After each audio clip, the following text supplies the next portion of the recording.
సాయంకాల సమయంలో ఈ ప్రార్థన సమయంలో పాల్గొంటూ ఉన్నటువంటి మీ అందరికీ ప్రభువు నామమున శుభములు తెలియజేస్తూ మిమ్మల్ందరినీ కూడా ప్రేమపూర్వకంగా ఈ ప్రార్థన సహవాసంలోనికి ఆహ్వానిస్తూ ఉన్నాను. మనము కీర్తనల గ్రంథము 3వ కీర్తన కొన్ని వచనములో మనము చదువుకున్నాం. ఈ చదువుతున్నటువంటి వాక్య భాగంలో మనము చూస్తూ ఉన్నప్పుడు దావీదు అబ్షలోము ద్వారా తరుమబడ్డప్పుడు ఆయన అరణ్యంలోనికి పారిపోయి రాస్తున్నటువంటి కీర్తన అనేటువంటిది అక్కడ మనకు కనిపిస్తూ ఉంది. మరి దావీదు ఆయన అరణ్యంలోనికి పారిపోయిన తరువాత ఆయన గురించి ప్రజలు చెప్పుకుంటూ ఉన్నటువంటి మాట, ప్రజలు మాట్లాడుకుంటూ ఉన్నటువంటి మాట, ఆ మాట ఏమిటంటే మొదటి వచనంలో యెహోవా నన్ను బాధించువారు ఎంతో విస్తరించి ఉన్నారు, నా మీదికి లేచువారు అనేకులు, దేవుని వలన అతనికి రక్షణ ఏమీ దొరకదని నన్ను గూర్చి చెప్పుకొనుచున్నవారు అనేకులు అంటారు. అనగా దావీదు యొక్క పని అయిపోయింది. దావీదు యొక్క జీవితంలో మరలా తాను ఈ యొక్క స్థానంలోనికి అతడు రాడు అని చెప్పి ప్రజలు చెప్పుకుంటూ ఉన్నటువంటి మాట, ప్రజలు తనని గురించి మాట్లాడుకుంటూ ఉన్నటువంటి మాటను దావీదు ఈ సమయమున జ్ఞాపకం చేస్తూ ఉన్నాడు. అనగా తనను బాధించేటువంటి వారు ఉన్నారు,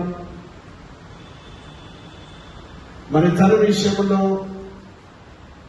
ఆయన యొక్క జీవితము అయిపోయింది అని చెప్పుకునేటువంటి వారు ఉన్నారు.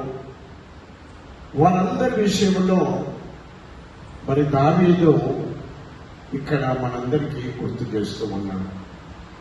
ఒకవేళ ఒక సందర్భంలో మనము యేసు ప్రభు యొక్క జీవితాన్ని గురించి ఆలోచన చేస్తూ ఉన్నప్పుడు మనము మత్తయి సువార్త 27వ అధ్యాయంలో మనం చూస్తే అక్కడ కొన్ని మాటలు మనకు కనిపిస్తూ ఉంటాయి.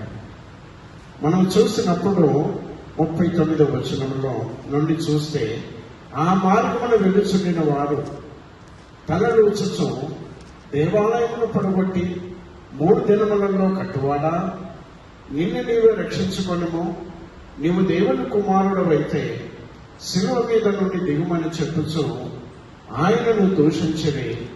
అలాగే శాస్త్రులను, పెద్దలను, ప్రధాన యాజకులను కూడా ఆయనను అపహాసించుచు, వీడు ఇతరులను రక్షించను, తన్ను తాను రక్షించుకొనలేదు, ఇతరులకు రాజు కదా, ఇప్పుడు శిలువ మీద నుండి దిగిన ఎడల వాని నమ్మదుము, వాడు దేవుని యందు విశ్వాసం ఉంచను, నేను దేవుని కుమారుడనని చెప్పాను గనుక ఆయనకిష్టుడైతే ఆయన ఇప్పుడు వారిని తప్పించునని చెప్పుకొనుచూ ఉన్నారు. అలాగే ఆయనతో కూడా సిలువ వేయబడిన బంతిపోటు దొంగలు కూడా ఆయనను నిందిస్తూ ఉన్నారు. దేవుని బిడ్డలారా, మన జీవితంలో మనకేదైనా శ్రమ సంభవించినప్పుడు, ఏదైనా ఒకవేళ బాధలు, శ్రమలు కలిగినప్పుడు, ఈ విధమైనటువంటి నిందలు, ఈ విధమైనటువంటి దూషణలు, ఈ విధమైనటువంటి అపహాసాలు మరి మాట్లాడగలిగినటువంటి వారు చాలా మంది ఉన్నారు. అందుకొరకే యేసు ప్రభువును కూడా చూసినటువంటి మార్గంలో పోతున్నటువంటి వాళ్ళు తలలు ఉంచుతూ ఉన్నారు. మన తలలు ఉంచుతూ వారు మాట్లాడుతూ ఉన్నారు, దేవాలయమును పడగొట్టి 3 దినములలో కట్టువాడా, నిన్ను నీవు రక్షించుకో, నీవు దేవుని కుమారుడు వచ్చే శిలువ మీద నుండి దిగుమని ఆయనను సూచిస్తూ ఉన్నారు. తోవలు పోయేటోళ్ళు.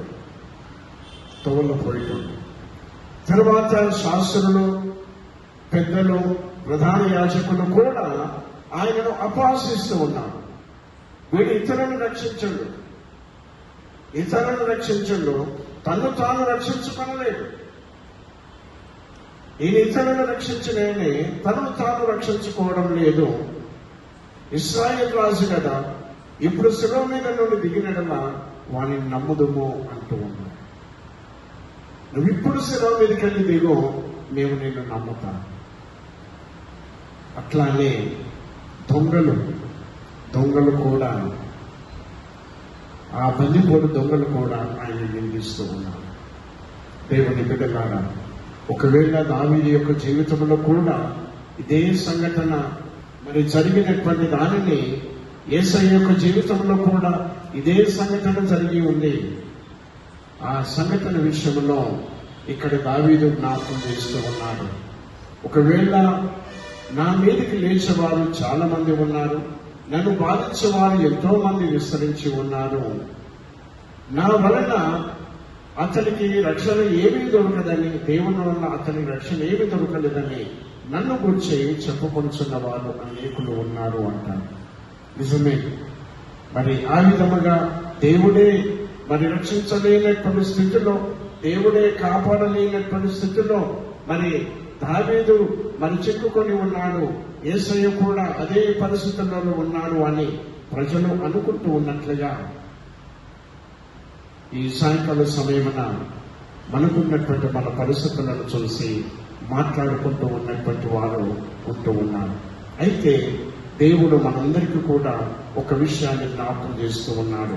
మనము మూడవ వచనంలో చూస్తే, కీర్తన గ్రంథం 3వ అధ్యాయం 3వ కీర్తన 3వ వచనంలో చూస్తే, యెహోవా నీవే నాకు క్రీడముగాను, నీవే నాకు అత్యుచ్చాస్పదముగాను, నా తల ఎత్తు వాడువగాను ఉన్నావు. నేను ఎలుగెత్తి నేను యెహోవాకు మొరపెట్టినప్పుడు ఆయన తన పరిశుద్ధ పర్వతము నుండి నాకు ఉత్తరమిచ్చును. కనుక దావీదు దేవునికి ప్రార్థన చేస్తూ ఉన్నాడు. ఒకవేళ మనకున్నటువంటి ఆయుధం, మనకున్నటువంటి బలం, మనకున్నటువంటి అండ, మనకున్నటువంటి ధైర్యం ఏంటంటే, ఒకవేళ ఎంతమంది నిందించినా, ఎంతమంది అపహాసించినా, ఎంతమంది మనని గురించి మాట్లాడుకుంటూ ఉన్నా మనము ధైర్యము కోల్పోకుండా మనకు అండగా ఉండినటువంటి దేవుడు మనకున్నాడు. దావీదుకు కూడా మరి ఆ దేవుడు ఉన్నాడు కనుకనే దావీదు అంటూ ఉన్నాడు, యెహోవా నీవే నాకు కేడము అంటాడు. నీవే నాకు కేడము. ఒకవేళ అబ్రహాము విషయంలో కూడా ఒక మాట అంటాడు. మనం చూస్తే ఆదికాండము మరి 15వ అధ్యాయంలో మనం చూస్తే మొదటి వచనంలో ఒక మాట అంటాడు.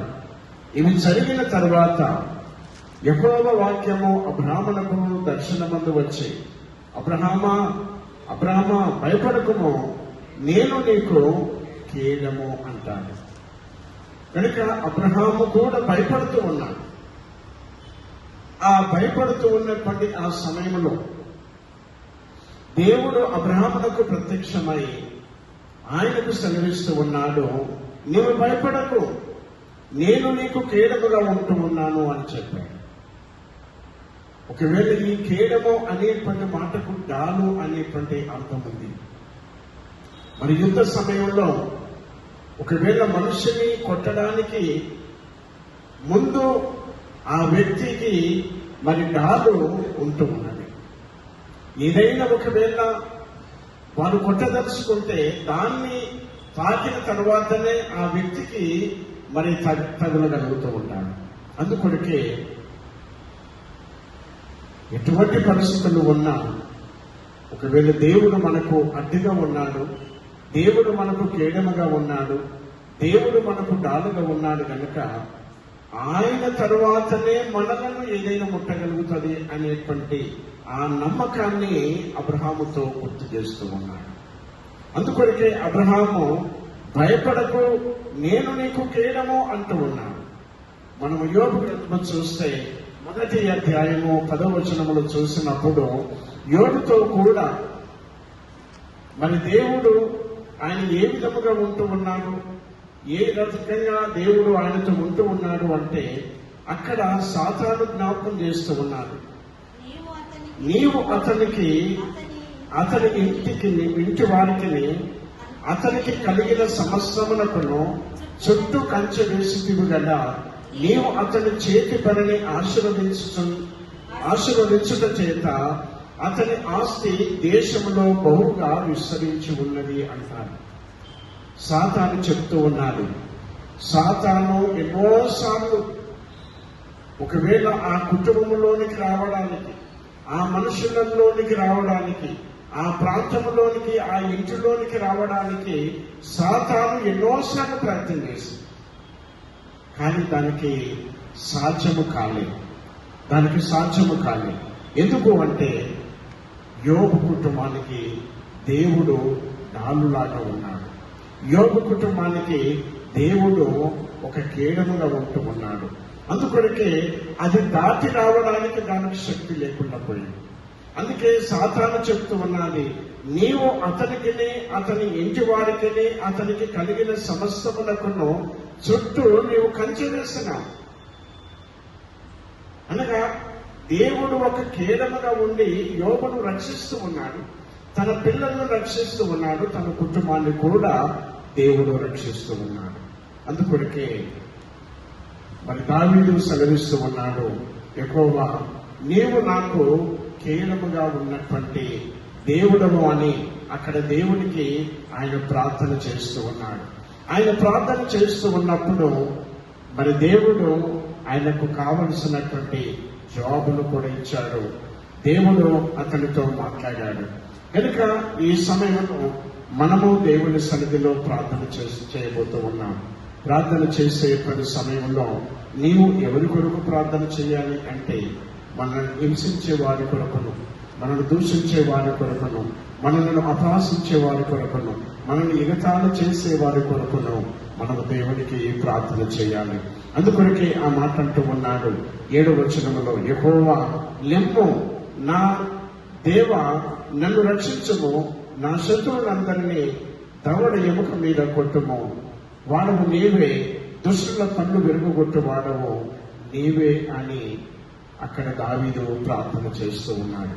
కనుక మనము దేవుని సన్నిధిలో మనకున్నటువంటి మన పరిస్థితులను, మనము ఒకవేళ భయపడుతూ ఉన్నటువంటి పరిస్థితులు కావచ్చు, కురికిపోతూ ఉన్నటువంటి పరిస్థితులు కావచ్చు, మన జీవితంలో ఇది మనము సాధించలేము, దీనిని మనము పొందుకోలేము, దీని ద్వారా మనము మరి నెమ్మదిగా ఉండలేము అనేటువంటి పరిస్థితి మనకు కలుగుతూ ఉన్నప్పుడు దావీదుతో ఉన్నటువంటి దేవుడు, నీవు నా కేడమయ్యా, నీవు నా కేడము, నేను నీకు కేడముగా ఉంటాను అని సెలవించి బలపరిచినటువంటి దేవుడు ఈ సాయంకాల సమయమున నేను మనమందరమును కూడా ప్రార్థించబోతూ ఉన్నటువంటి మన దేవుడు మనకు కేడముగా ఉన్న దేవుడు, శత్రువుల పాలి నుండి తప్పించగలిగినటువంటి దేవుడు, మనల్ని అపహాసించేటువంటి వారి యొక్క బారి నుండి తప్పించగలిగినటువంటి దేవుడు, మనల్ని ఎగతాళి చేసేటువంటి వారి